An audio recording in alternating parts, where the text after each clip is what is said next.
Bienvenido, damas y caballeros. Welcome back to Freeform Radio on the Freeform Network. Remember to follow us on Facebook and Twitter at Freeform Network. Send in those questions and suggestions to ffnquestions@gmail.com. Today, we got a bunch of stuff we want to talk about. We got some updates on the monolith. We got this Danny Hernandez Cyberpunk news. We got cannabis. We got marijuana. We're all chilling back. But let's get it started. This is Freeform Radio. My name is Daniel. My other two hosts today is Andy. It's all good. It's Andy, the coffee drinker. I just want to let the world know that I drink coffee, nothing else. And we got Noel. Hey, what's up, everybody? Feeling a little bit tired today, but I got my coffee too, so we'll see if we can change that around. Hell yeah, we're getting the morning started with you guys. So hopefully everything is cool where you're at, and we'll jump into this. Andy, when we first jumped on, just to speak quickly, you mentioned there's a monolith update. What do you got for us, man? So since the last time we spoke about it, I know Danny was like, man, it's all bullshit, but the monolith, there's more popping up, more now with writing and inscriptions on there. I just want to talk the one that popped up in California. That one got trashed. By people who are down with Jesus, and they proclaim Christ as superior to space aliens. Oh, it wasn't BLM? No, it wasn't. That one. It says, shouting Christ is King, America first, destroyed the monolith in California. Holy moly. The one, like we talked about in Utah, got removed by some people, people who care about nature and wildlife. Like this area can't maintain a massive amount of people. The Seattle people, the people that had that I guess they tried to make it to a wildlife autonomous zone. Right. So I was reading something about that, and then the big one is I think we talked about it. The people who they made this as like they were artists or whatever. They're trying to sell it, which I found kind of interesting. But I don't think with so many popping up, I don't think that it's just this one group. So I don't know if the other ones are copycats. Some of them you could see they were like cheaply made. Some that are like pretty serious. So I don't know, man. Like I seen pictures of guys just loading them up into their pickups and shit, like in Albuquerque and the United States ones are pretty interesting, but the ones in Europe are pretty weird. I thought it might have been like some marketing stunt. Like I don't know if you saw so just giving some quick hit updates on it because it's to me it still intrigues me. I think the one they're just throwing that shit out. Oh, this group of artists made it and we're selling it. I don't believe it. So I don't know if the other ones are like copycats or whatever,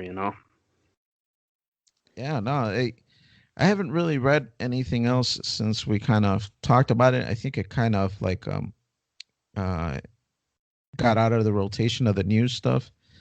But yeah, I kind of assumed that it would come through, that it was some kind of publicity stunt somewhere, that if anything would have come out as an update, that's what it would be.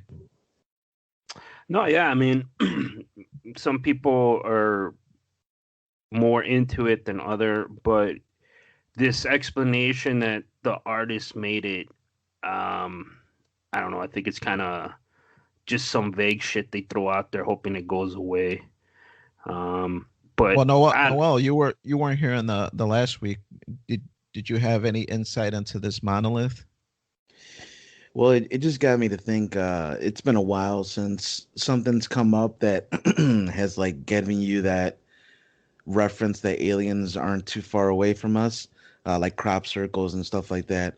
And so I was intrigued by it. I was like, oh wow, finally something new that's pushing us closer in that direction of meeting aliens or whatever. But I didn't believe it 100% right off the bat. I just thought, well, it's a chance, you know what I mean? We'll investigate, see what it is. More than likely, it's probably some hoax because the crop circles oftentimes were hoaxes. But it was just interesting, something different that wasn't just pure doom and gloom that you see on the news. You know, it's weird. You know, kind of not to go on a tangent here, but I had read something that Trump was ready to release like this alien document dossier or some shit. But that he's kind of that the aliens supposedly told him not to do it because it's not a good time to release this information, but that he's ready to like release all these government secrets before he walks out. Damn, dude. Yeah, That's that what the got JFK Israeli, killed. yeah, Israeli, who was it? The Israeli, Yeah, one of something their with their government, ministers right? released that, and like it broke the conspiracy people, like not the conspiracy people, the people who believe like in an alien disclosure, which was like huge during Obama. There was also a period where they were going to do something like that under Obama, but Obama, they kind of scared them into not doing it. Sounds like here. I mean, there's been many presidents who, I mean, what I've seen on, on YouTube videos, with that before they started fucking telling me what to think on the bottom with fact checking bullshit. But, anyways, uh, yeah, I read that too, that Trump kind of asked about it and they did give him some info, but I don't know. But yeah, it was an Israeli, like defense secretary type of person over there talking about, yeah, we've been in conversations with them for a long time. And they're like, don't fucking tell them about us because you guys are too dumb. You'll fuck it all up. Right. Because apparently humans are dumb. But yeah, I mean, the monolith shit. I sent you that video, Dan, from 2001 Space Odyssey or whatever, with the monkeys. Did you see that shit?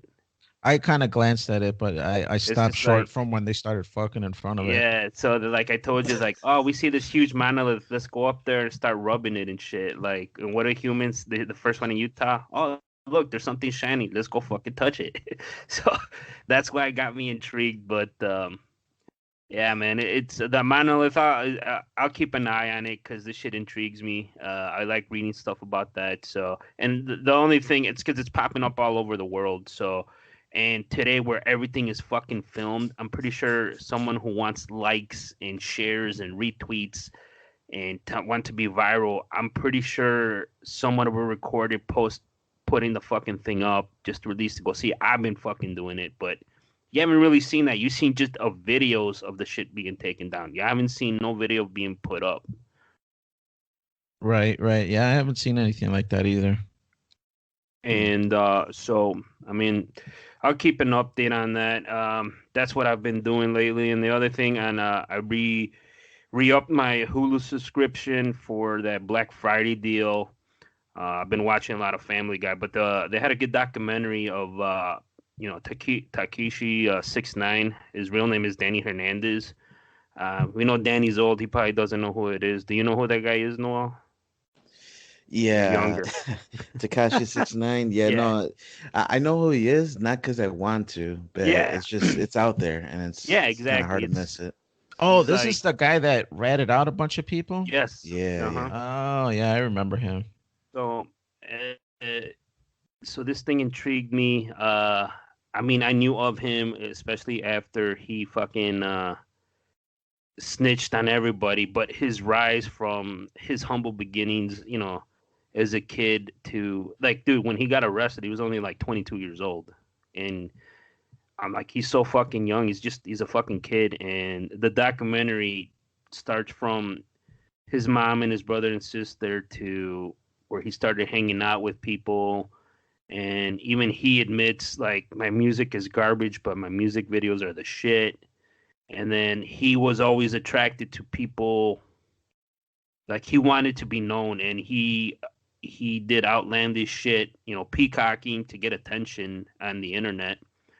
But early on, yeah, what I didn't know was kind of shocking was he got arrested when he was 18 because they recorded him and some other guys assaulting a 13-year-old woman. I don't know if it was consensual, and they never really talk about it in the documentary. But he got arrested. He signed a plea deal, and he got probation. And that's where they were started when he got into like beefs with other rappers and shit. They were calling him a pedophile, and I'm like, why? Like Wow. what? and they brought that up, and then his accounts kept getting taken down. He kept growing and growing, and people were shitting on him because he called him a SoundCloud rapper, but he was never on SoundCloud. That was the funny thing. So then he started getting his face tattoos and all that other shit. So I mean, it was pretty cool. And then so it kept going into how he had changed his persona, and he started getting involved with other rappers in New York because he's from New York, and he's from Mexican heritage, and No mames. yeah. And then they were talking about how can he keep saying the N word when it's this Mexican guy, and then all the people that they're like, I don't want to talk about that, which is kind of weird to me, but overall it gives you a story arc of where he came from and how he ended up, and then he kind of changed his persona to like, yeah, I'm about fucking and just doing drugs, into he didn't have no backup, so he started doing all like this gangster rap shit, because some of his early music videos, man, they were like, it was fucked up, man. There was people like fucking doing drugs and fucking, like he was uploading videos then of him hanging out with like groupies and like in music videos, and like he starts pedigreeing them like Triple H, which was fucking weird. Wow. Like this is like 3-4 years ago. He's like, yeah, come over here, bitch, and he just like doing pedigrees on them and giving them full Nelsons and throwing them into the bed.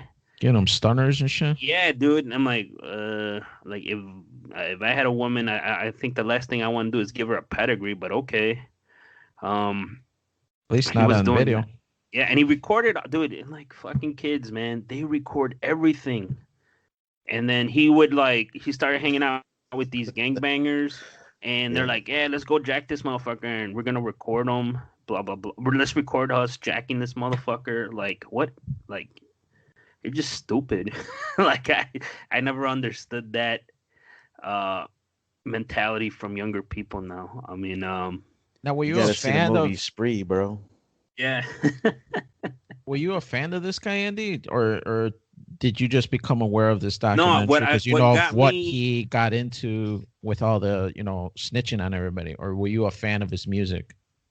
No, I'm not a fan. What I'm a fan of is how famous he got so quickly just using the internet, and you knew right away like this motherfucker's like, I don't want to say fake, but he knew how to poke to get attention. And what I really got involved, what I kind of knew about him, is there's this guy on YouTube channel I follow, is Al Prophet, and he he talks about all the gangs. Like he's from Detroit in the Midwest, Chicago, the mob stuff, all that shit, Chapo, the drug cartels. He started talking about the Tekashi 6ix9ine case and how he fucking snitched and how he got like 2 years, and like he started breaking down the case. That's when I'm like, damn, how does this motherfucker know everything? But that's when I'm like, damn. And like he broke down how El Chapo got busted, and there's a Chicago connection to that because the two main guys that were bringing in drugs into the United States were these Chicago fucking Mexican kids, because they spoke English and Chapo used them, and they were importing all this fucking drugs, and they snitched. They had so much money they didn't even know what to fucking do with it, and it just kept getting bigger and bigger, and they got busted. One of them turned into the Fed. He's like, look, man, like this shit. They were scared that Chapo was gonna kill him. He was, wow. So they flipped, and they did it all on their own. And he breaks down that case. And with their help, they were able to pinpoint how to get to El Chapo. But going back to the Tekashi, Danny Hernandez, his real name, Daniel. There you go, Danny. Tu tocayo.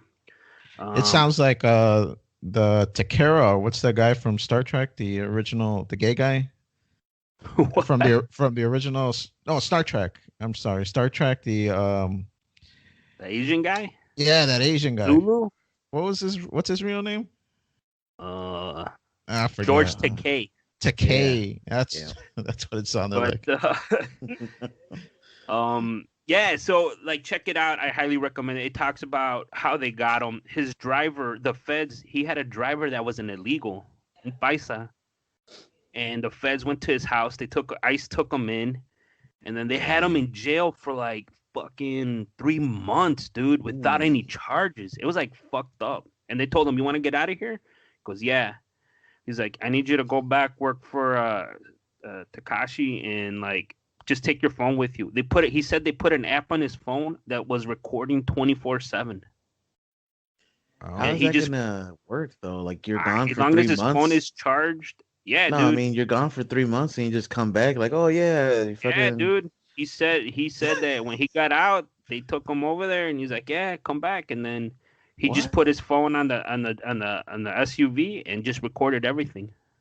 These guys are not that bright, man. No, dude, they're young kids. They're idiots, bro. That's what I'm telling you. It's just like I'm not trying to shit on them, but they got paid. He got famous, and it's a great dude. It's a great rag to riches story. I love that shit.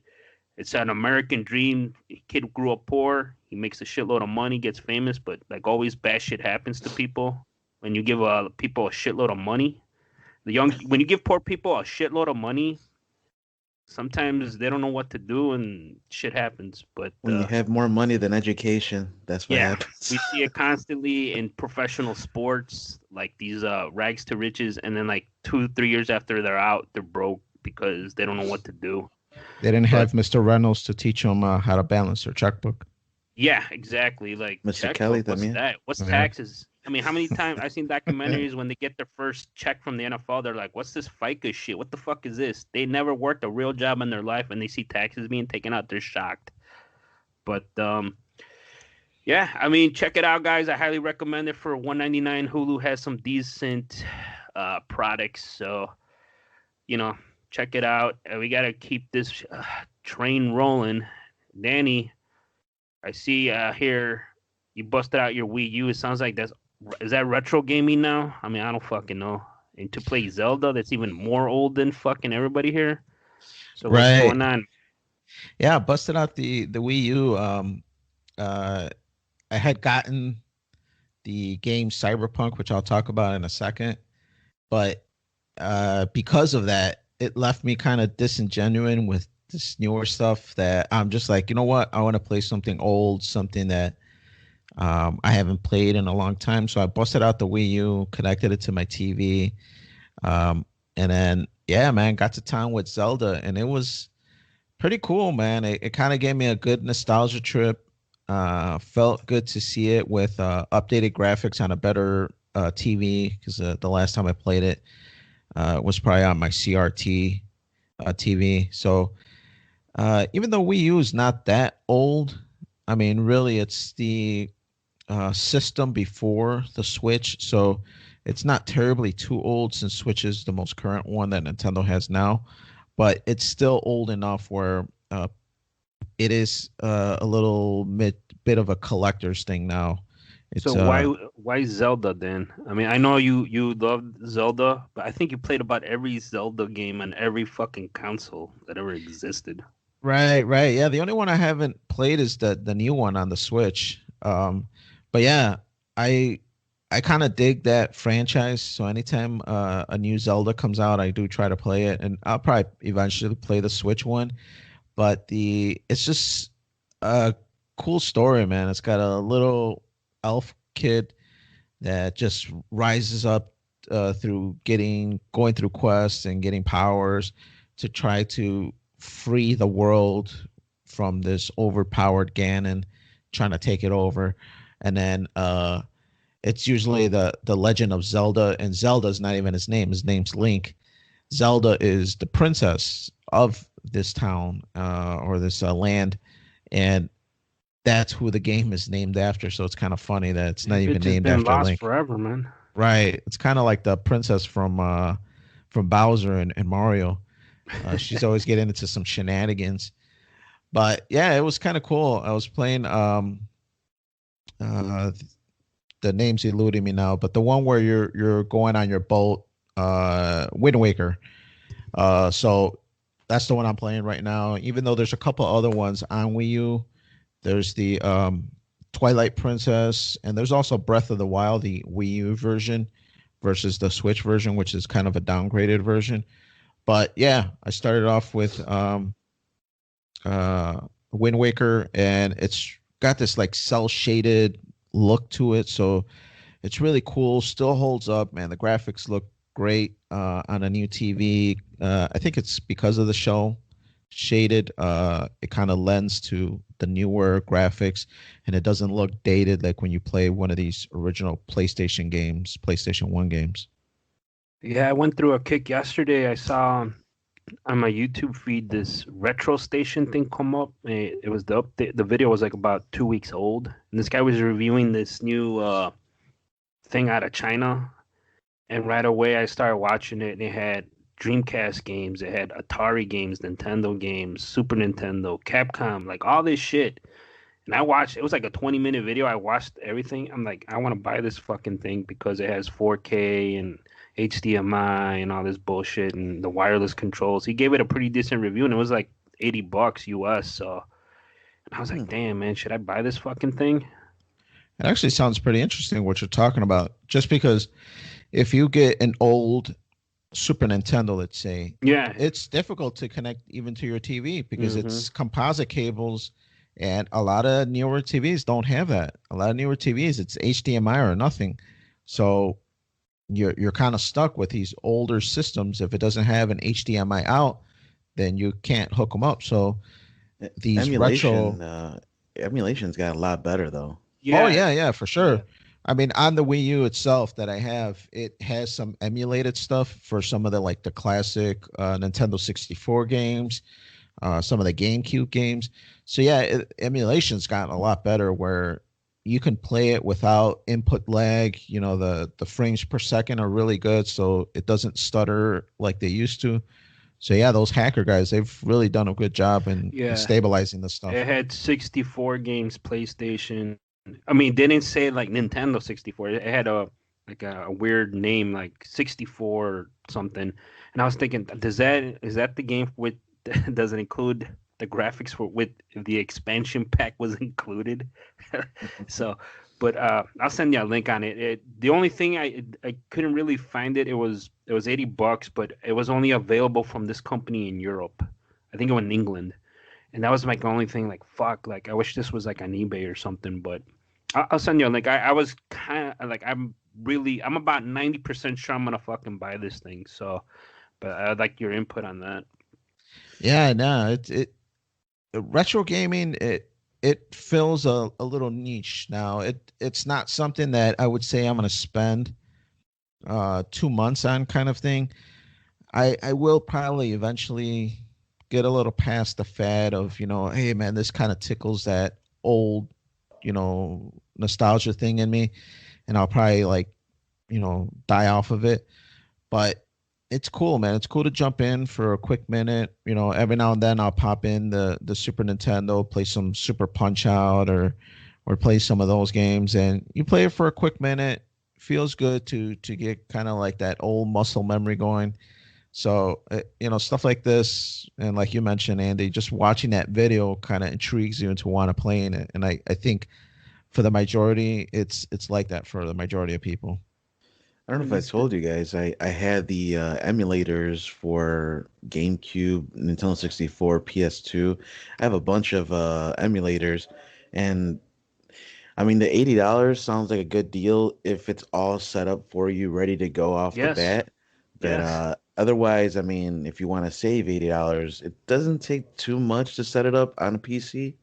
So I mean, it's just downloading it. It's just getting all the ROMs and shit that would probably take you more time. The guy breaks down the specs. It's what I liked the most was obviously it looks sweet.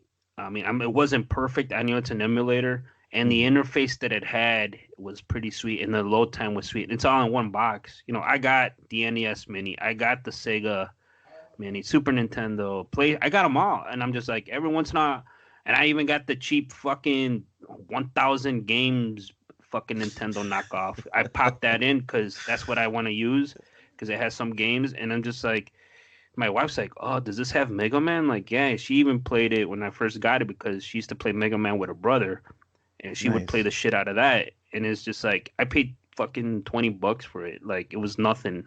And the other ones about like if I want to play that nostalgia shit, like yeah, I gotta go through all this shit. If it's all in one box, I could leave it out and be done with it.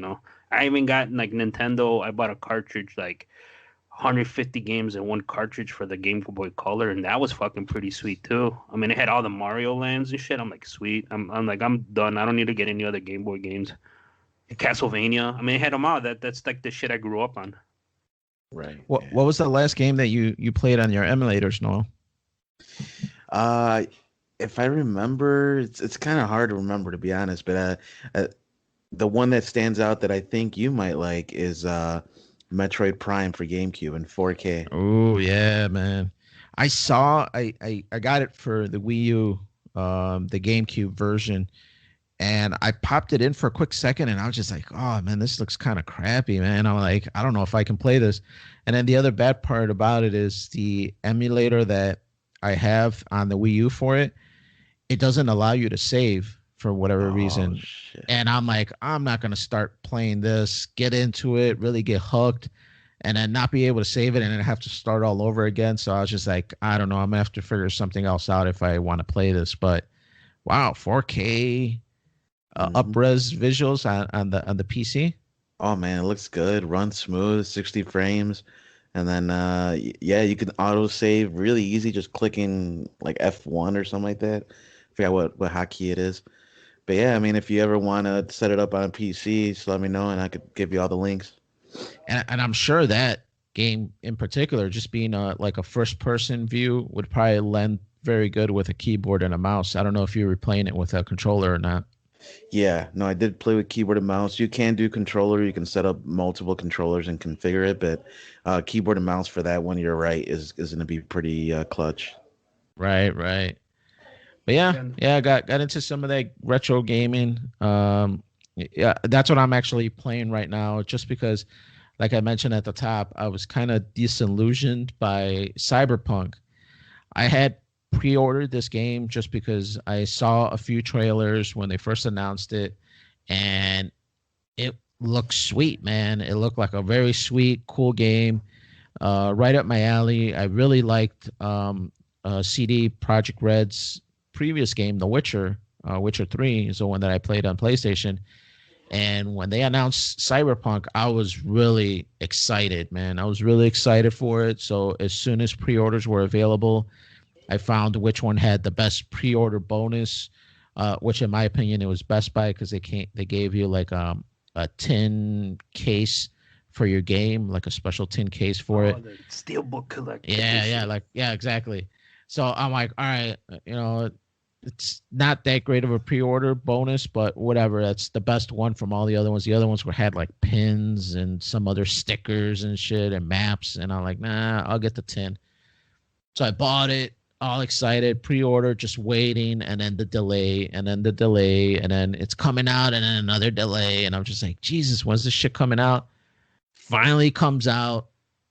Best Buy ships it to me because originally I was gonna pick it up at the store, but with all this COVID stuff, I'm like, I'm gonna change it to shipping.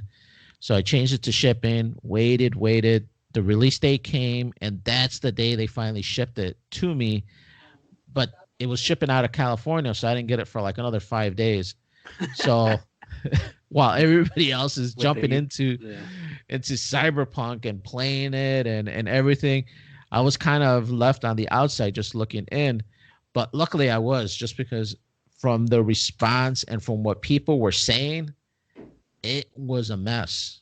The game was really glitchy, not running well, a bunch of problems with it. So needless to say that when it finally did hit my doorsteps, I was just like, do I even open this thing? Do I even try it with all the complaints that people are having? In particular, the old generation games, PlayStation 4 and Xbox One. If you're playing it on those, they're saying that it runs terrible. If you're running it on the newer stuff like the Xbox Series X or the PlayStation 5 or best yet, even on the PC, because that's where it's best of all of them, then you're might be okay. You might be okay playing it. But if you're playing it on any of the old generation systems, which that's what I have, that you're going to be sorely disappointed. So, needless to say, I was just like, the hell with this thing. I'm not playing it. I just asked for a return label and shipped it right back to Best Buy. Good call on that, man. Do you have a base PS4 or the Pro? I have the Pro version, which they said runs marginally better. But I'm getting a little fancy with you, Andy. But yeah, I was just like, I don't want to play, like Metroid Prime. I don't want to play it in a subpar fashion. I want to play it if it's available in 4K and it's available with great graphics. That's the way I want to play it. I want to play it the way it was meant to, in the best possible, atmosphere. I want to be able to watch a 4K movie if I have that capabilities. I don't want to watch it in 720, which that's what's happening on PlayStation 4. The visuals are 720p, dude. That is nuts. 720p, and it's not even 30 frames per second. 30 frames is like the bare bones minimum industry standards nowadays, and it's running 15 frames per second, dude. That's half. Some people were saying they were getting nauseous while they were playing this thing. That they were getting nauseous because it's skipping so many frames that it's judder stepping, and that people were, like their eye strain was getting crazy, and that they were getting nauseous. And there were epileptic seizures that people were having. Like it was a big mess, man. Yeah, it was crazy. So I could probably go on and on and on forever. I know you wanted to talk a little bit about it, Noel. What input do you have on it, and how did this Cyberpunk 2077 impact you? So I was hyped up, man, just like you were. Probably not as much though, because this game kind of caught me by surprise.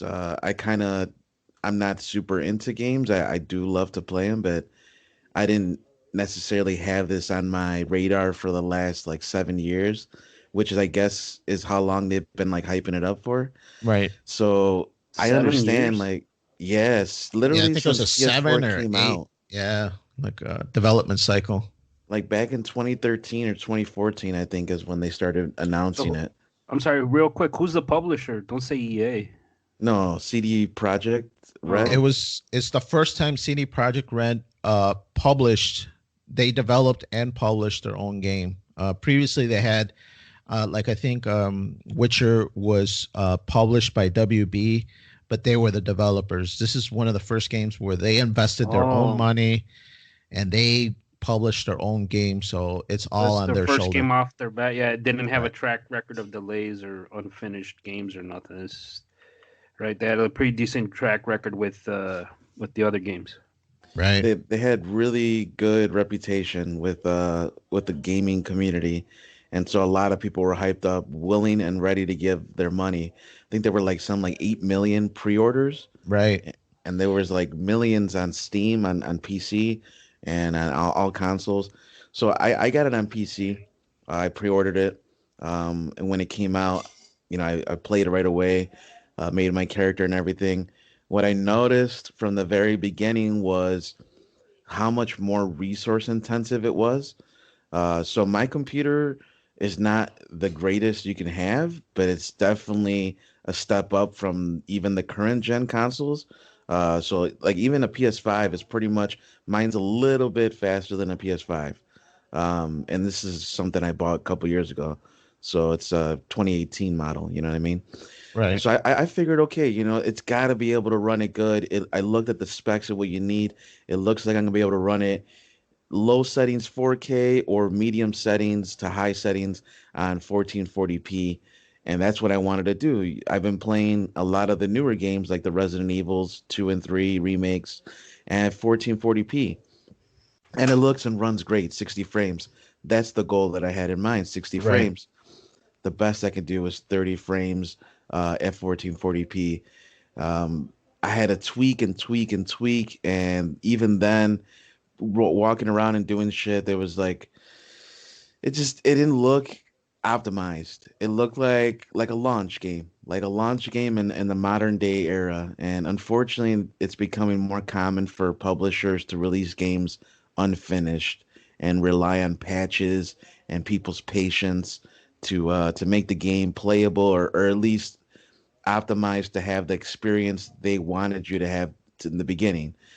Unfortunately, I'm like, all right, all these reviews that are going on, all these complaints I'm seeing, I'm not having as many bugs as other people. Definitely, a lot of people have like game crashing bugs. I didn't have it crash on me or anything like that. It's just the frame rate wasn't what I thought it was going to be. And then I come to find out that all the specs they gave out was with 30 frames in mind. They weren't trying to set out specs to see if you can get 60 frames. And I'm like, shit, dude. So I have to make compromises ultimately, and I have it finally set up to 30 frames, but I'm gonna be honestly waiting a couple months. I heard there's gonna be an update in January and another update in February that's gonna give out just updates for console and PC to enhance the experience.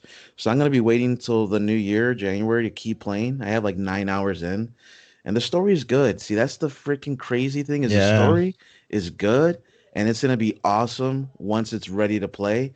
It's just not ready.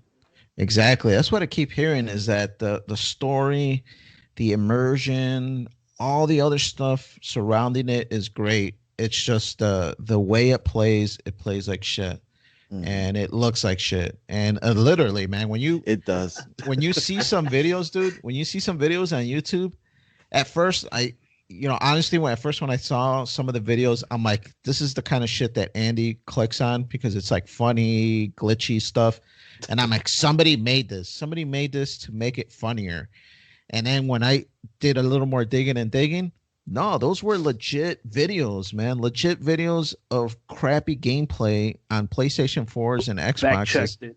Yeah, and I'm just like, there's no way they released this game in this state. It looked terrible, dude. Terrible. Bad, bad, bad. Yeah, CD And Project Red lost $1 billion, bro. yeah, the investors. But it's funny because they lost $1 billion, but they stated that with all the pre-orders, they recouped all the money they invested in the game. So they already churned a profit just with the pre-orders.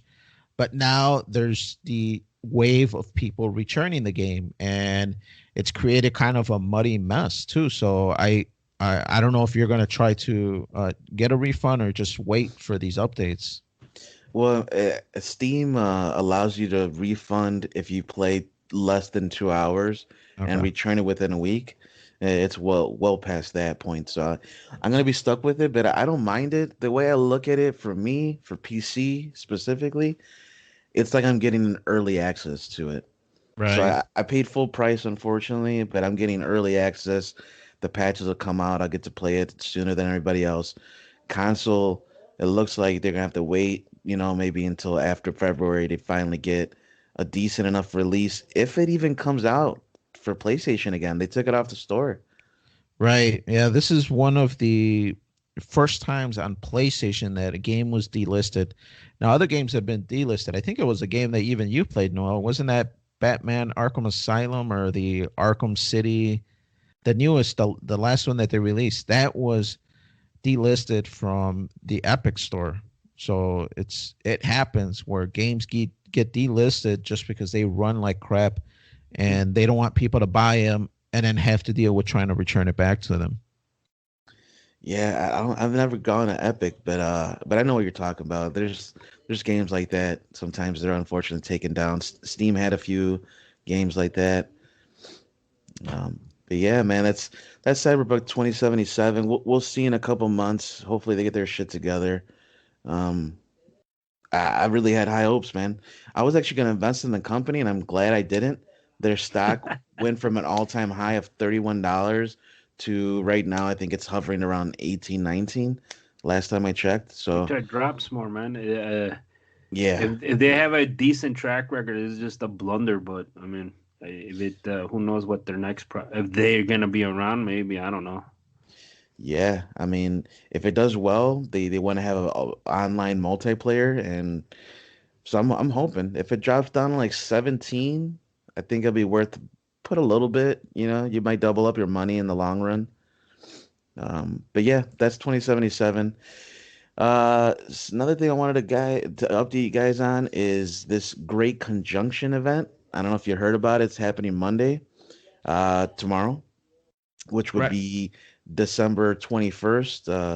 So it'll be a little bit later when you guys finally hear it. Our readers, our listeners, that is. But yeah, Jupiter and Saturn is going to be aligning, and it's like the first time it's happened, or this close, at least this In close, our that Jupiter and lifetime. Saturn, and not only our lifetime, but the lifetime of like 7 generations, 400 years. Like I don't know how many generations that would be. More than seven for sure. Oh wow, I didn't Um, hear that long. Wow, cool. yeah, according to this article, space.com, it says Jupiter and Saturn will align in the night sky December 21st in an event astronomers call the Great Conjunction, also referred to as the Christmas star, marking the planet's closest encounter in nearly 400 years. Yeah, the So, Jesus star, man. I've been having a few friends send out like messages about this and trying to get my radar on it, which is interesting. If you believe in spirituality and stuff like that outside of religion, just like general, how the universe works and how it affects people and energies and whatnot, chakras and all that stuff. This event is going to be pretty special, and supposedly on the 21st, when this event happens, is a time for, I guess, healing and for positive energy to enter you, and positive things to attract into your life, and kind of a leaving of a dark time and entering a good time. Supposedly, the last time this happened, we left the Dark Ages and we entered the Renaissance period. We left behind the plagues and we entered a new time of innovation and creativity. So let's see if that repeats. I'm really hoping it does. Wow, wow. I didn't know all this stuff about it. I was aware that it was going to happen, and I was actually looking forward to watching it on Monday. I was hoping that the skies would be clear enough because they say with some binoculars, even like some generic binoculars, that you can see the rings on Saturn. And I saw some pictures because you could see it now, even. Monday is when they're going to be the closest together that they're going to be in our lifetime. And what you mentioned, 7 lifetimes or whatever. So you can see them now. You could see it today, even if you look outside. Right, they say it's best to look at it right at sunfall or right before the sun is about to fall off. That's the best time to kind of see it from an article I had read previously. But I guess on Monday it's going to be the closest they've ever been to each other, and then after that they're going to start going apart again. Yeah, it's gonna be interesting to see. I always get into this whole astrology stuff. Like it's just it like blows my mind every time I go outside and see the stars on a nice clear night. I think tomorrow in Chicago it's gonna be a little cloudy, so we'll hopefully get a chance to see it.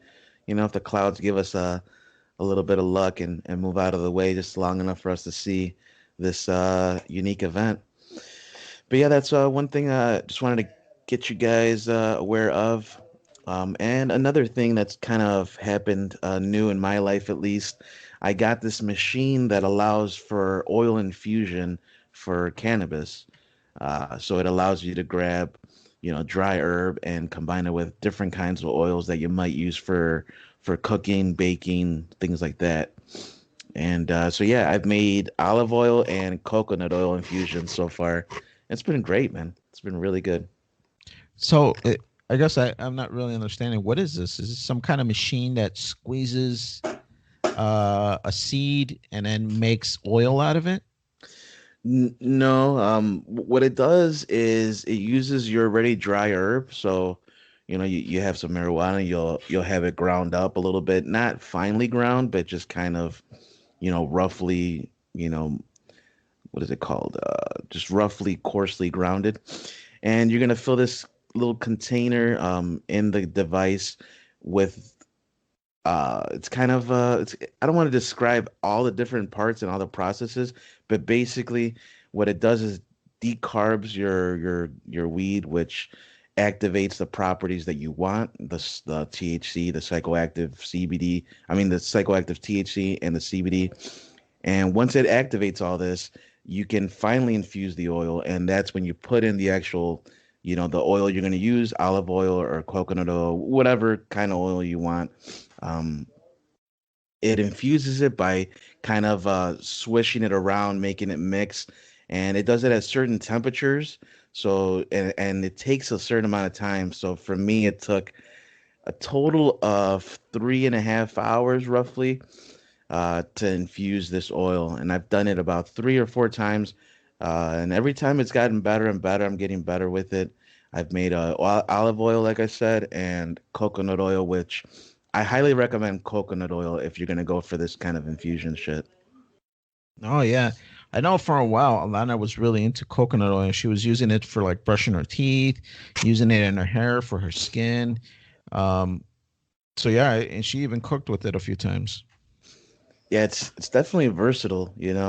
Olive oil is gonna be a little bit more limited in use. That's what the first thing I made, Hmm. and I found it just really difficult to work with because uh, I'm not big on olive oil for a lot of foods, unless I'm making like fried food or something, like maybe fried potatoes or something like that. Or eggs, things like that. But I don't really see infusing cannabis with eggs as the best way to take cannabis infusions, You should So try lard, bro, with food. uh, It's pretty sweet. lard with food. Yeah. Yeah, some frijoles, man. Bam. The motherfuckers be shiny. You see your face in those frijoles when they're done. I don't know, man. Dude, it's I want the to make it. I best. want to And you make it to can't eat them old. all the time, but it's the best. Trust me. Now, in terms of flavor, I don't deny that, man. It's not that healthy to be eating Of lard on the course. Reggie. No, man. Yeah, Our parents grew up on that shit. It's cool. yeah. Right. We have the genetics to withstand it, I guess. But yeah, no, that's pretty much it, man. I recommend coconut oil, especially the extra virgin organic coconut oil.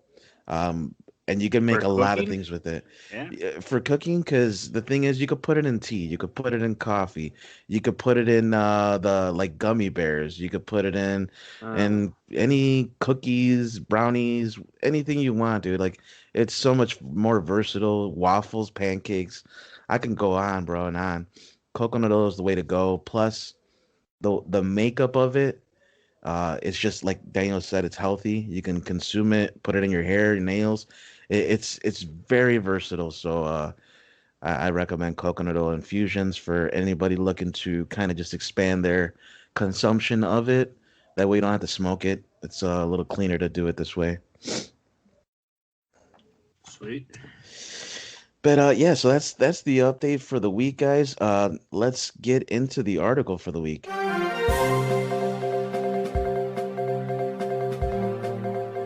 All right, guys. So the article for the week here, kind of keeping in line with what we just talked about with cannabis. Mexico, it looks like, has some news here. Mexico Senate votes in landslide to legalize world's largest cannabis market. This was published from mindunleashed.com. There are a few other locations you can find this information, so it's pretty credible information. It's not just solely on this website. But just a quick summary of what's going on here. From what most people understand, Mexico has had a close relationship with cannabis for a vast amount of time. Cannabis is actually known to have been originated as well as in South America as well as in Asia.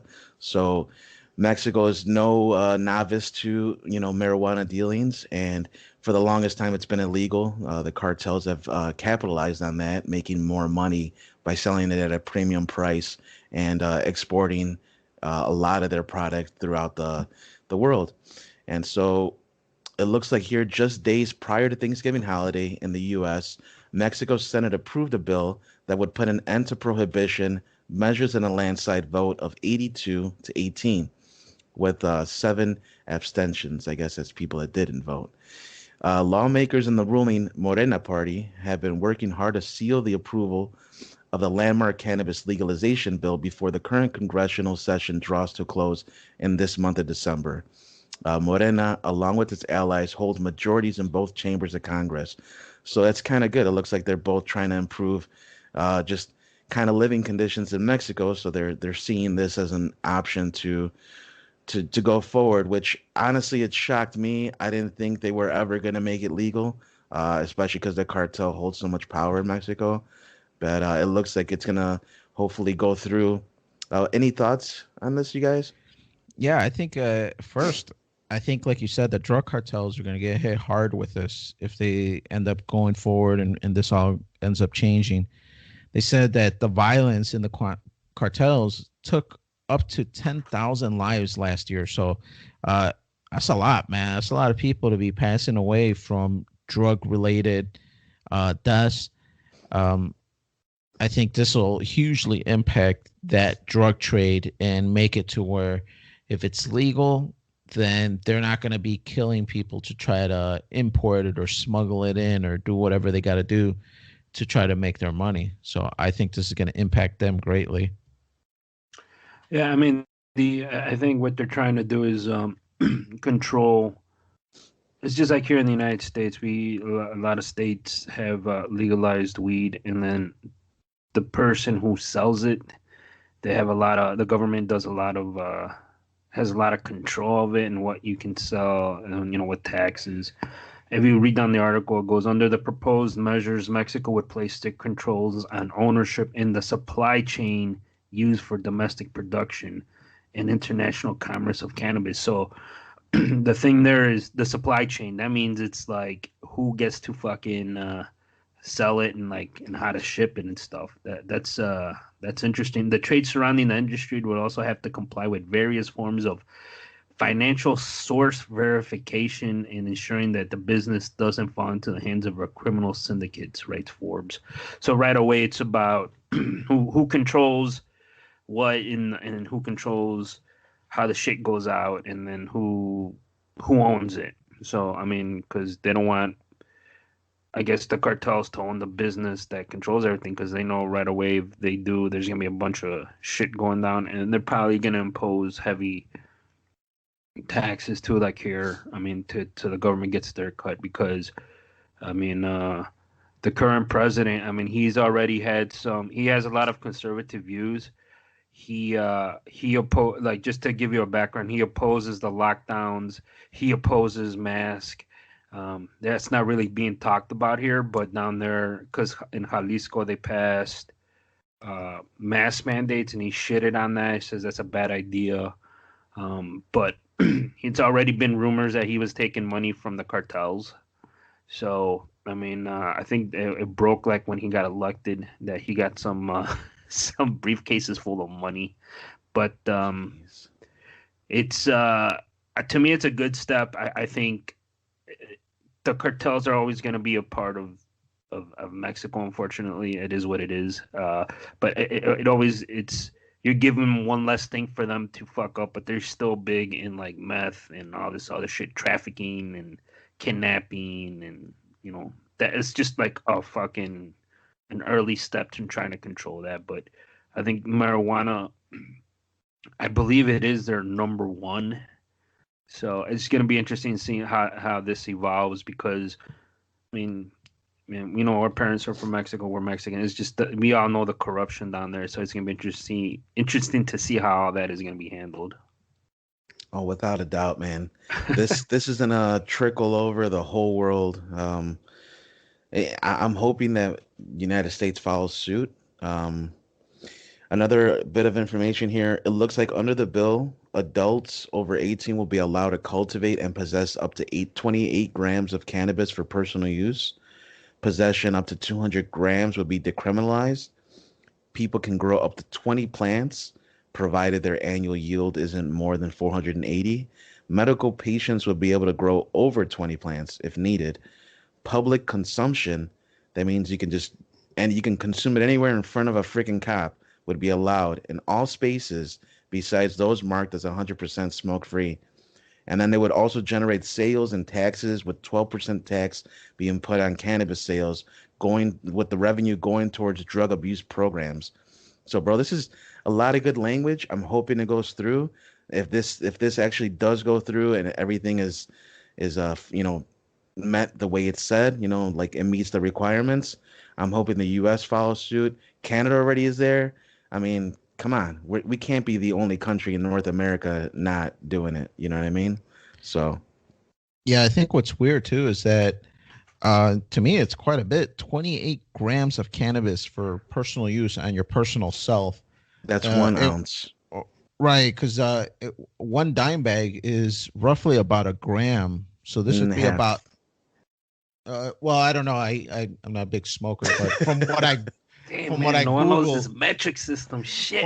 what I googled, it said the average dime bag that makes one or two joints worth is about a gram. So that's where I got 28 grams. It would be about 28 dime bags. But maybe you're right. Maybe it's only half a gram. I really don't know. I'm not in that buying trade. Unless they changed it, a I, dub, which would be $20, was 1 gram. And if you buy an eighth, that would generally have a street value of about $50 to $60. Although it's kind of dropped in price since legalizations happened throughout the U.S. But yeah, yeah. I mean, I'm sure things have changed, but that's what it was back in the day when I remember having to go out there and buy stuff. It's like everything. yeah, I'm sorry. Go ahead. no, I was just gonna say I just had to Google it just because I didn't know for this article. Man, dang. But yeah, in here it went nuts, man. This article went kind of crazy, and it talks about a dub. I'm like, what the hell's a dub? I'm like, are they talking about like that dubstep shit, man? I'm like, damn, what is all this shit? And Yeah, it just shows you how out of it I've been since the scene. you were in it when it was called pot, right? Right. Grass.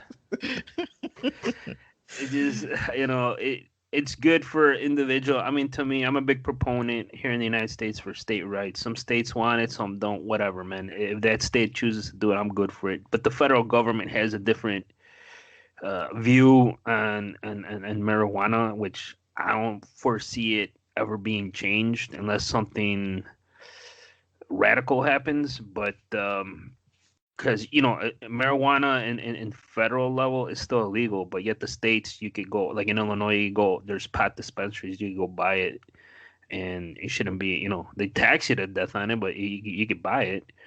But so I mean, and then going to, it's just in Mexico, you're controlling the person who controls that industry, I want to call it, is I think it's gonna just be, it's already ripe with corruption. It's just gonna be interesting to see how this shit is handled. Are they gonna look the other way and pressure like local businesses, and how the cartels, they rule with the iron grip down there, how they're gonna respond when like fucking stores start popping up, and they're gonna start fucking with them and shit, and because now they're gonna have some real competition, like the worldwide economy. So it's gonna be that's what I wanted to see, the effects of that, because I mean, the cartels are just notoriously violent. I mean, this ain't gonna come in like, we want to buy you out. No, they're gonna fucking kill you and torture fucking business, and then torture you and then kill you. So that's what I want to see, and how they're gonna handle that in certain parts of like in northern Mexico, like down south, like it's different with the big cities and the tourist spots. It's just a different. Mexico's like two parts, north and south. The northern is like all the fucking farmland shit, and where our parents came from. Down south, it's bigger cities, more metropolis areas, not as rural. So that's what I want to see, how they're gonna handle that shit. Yeah, it's a good question, man. We'll have to wait and see, but one thing for sure is that their business is going to be hit so much, it's probably going to make them start thinking about other avenues of income. So instead of them putting so much focus on marijuana, they might put focus on their other stuff. You know what I mean? So we'll see how that affects it too. But, Yeah, I think they might, like you said, Noel, have to, maybe child trafficking and sex trafficking, take an increase, because they're going to be losing money from the drug trade now. So I don't know. I mean, yeah, marijuana is the big one, but they do meth, and meth's the other big one, and they so that's where they're big too, marijuana and meth, from what I recall. But it's just It's gonna be interesting. I mean, it's just with the fucking corruption is there's not a lot of high hope. And I should say there's not hope. It's a great start. It's just how it's like always how everything is enforced and how they react to what fucking happens out in the street and out in the public. Because like here in Chicago with the dispensaries, to me it looked at like another form of control. We only want this many amount of dispensaries in the city of Chicago. We're gonna have a fucking lottery. To me, that means something's fucking fixed, and like these big companies are gonna come in, make sure they get their fucking tickets to have their dispensaries, while the mom and pops are fucked because they don't know the right person or they don't know how to bribe the right person. Well, that's why I want like a blanket legalization that allows for cultivation so people can just grow their own thing. I know that's not the ideal thing for the government or the ideal thing for, corrupt individuals that want to profit, Yeah, you need but that tax money. but it's the best thing for the people. That's for sure. One of the worries that I have is that with legalization comes regulation, and with regulation, I don't know what they're gonna necessarily do to it, right? And that's what worries me is I don't want to start seeing some fucking antibiotics and pesticides and steroids being put in that. There's gonna be organic fucking weed and then processed to the bone, shit like at the dollar store weed, Like that GMO from weed. China and shit. Yeah.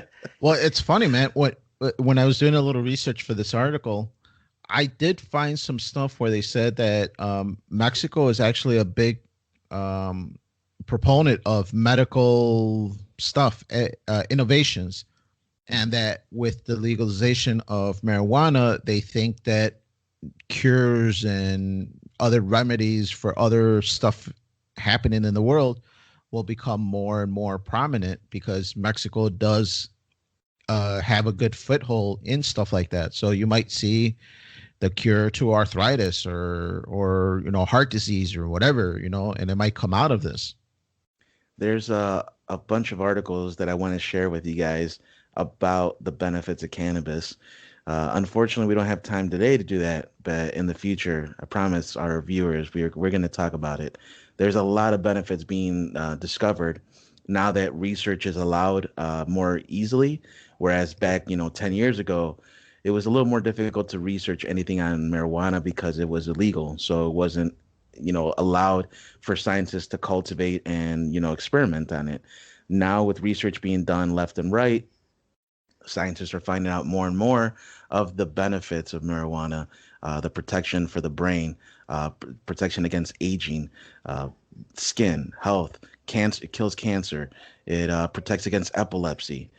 There's a lot of benefits that are being found, and this is only the beginning. So you're right, Daniel. I'm really excited to see, what they find and what else we can use it for. Any closing comments, guys? I mean, the only drug I need is caffeine. Jesus said to use its land and everything in it. So, hey, let's do it, man. There we go. That's what I like to hear. Well, that wraps things up for today, guys. I want to thank you so much for joining us on Freeform Network. If you're not already, please follow us on Facebook at Freeform Network. We're on Twitter as well, FFR Podcast. And if you have any questions or suggestions for us, we really do want you guys to, send that out, and we'll do our best to, listen to it and, change things up if necessary. To send it at ffnquestions@gmail.com. And for Freeform Radio, my name is Noel, and we have Daniel. Yes, sir. It's Sunday. Got to watch some Bears, man. Hopefully they do good today. They've been on a somewhat little run, so we'll see. And we got Andy. It's all good. And real quick, I want to thank you guys for being patient with us on our YouTube channel. We've had some issues with the last couple episodes not being uploaded, but our IT expert Danny kind of figured it out. So we should be back regularly on YouTube. So thanks, everybody. Hell yeah, thank you, Daniel, for figuring that out. And for everybody, we wish you a great night and a beautiful tomorrow.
was cool, Dad.